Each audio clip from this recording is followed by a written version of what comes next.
question about your process, because you said you just a year or so ago just began writing. Mm-hmm. Did you begin writing with the current purpose that you have now? Did it just kind of organically manifest into what you have now? No, as with everything, you usually got to hit the floor or hit the wall before things change. Tell us about the lows. And what happened? This is the low. The low was, the lows. man, I was addicted to cigarettes, man. Cigarettes and Black and Milds and everything else smoking. And I was just at the point where I was just tired of being a smoker, and I wanted to stop. Like I truly wanted to stop, smoking. And I couldn't, man. I tried everything. I did the patch. Man, I was trying to go cold turkey, but it just seemed like everything, Chantix. Yo, I tried it all. But for me, man,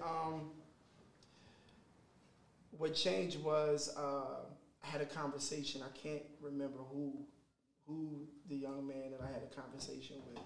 And he asked me, he was like, so you okay with not seeing your daughter grow up? I was like, what you talking about? Like, you smoking cigarettes, you're going to die.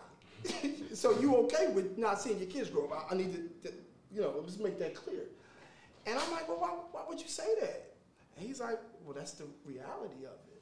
Like, it's a proven fact. If you smoke cigarettes, studies show that you will develop some sort of cancer somewhere, which will eventually kill you. So when he said it like that, it changed my perspective on it. And I was like, I got to do something. So I was like, I got to do something different. Did you know the definition of crazy actually in the dictionary is to do something over and over and over again and expect different results? So I couldn't do the cold turkey. I couldn't do the patch. I had to try something different. And I was like, I prayed about it. It was like, well, why don't you get up in the morning? Get up in the morning and come find me before the cravings start. So that's what happened. And I realized, like, if I put him before me, if I put him before the addiction, if I put him before all of that stuff, then I had something here. So I started writing down my process. Now, mind you, don't get it twisted. I still had to do the work.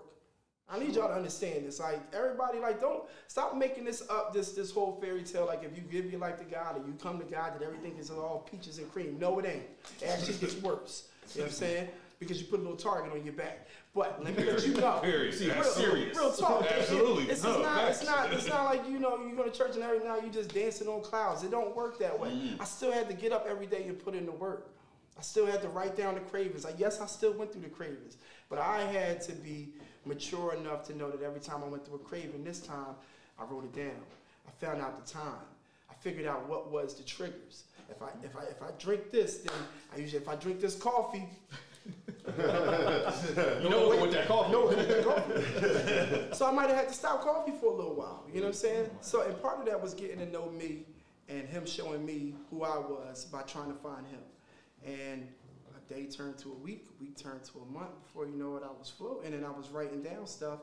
And here we are with this book a year later of just, trying to go find God.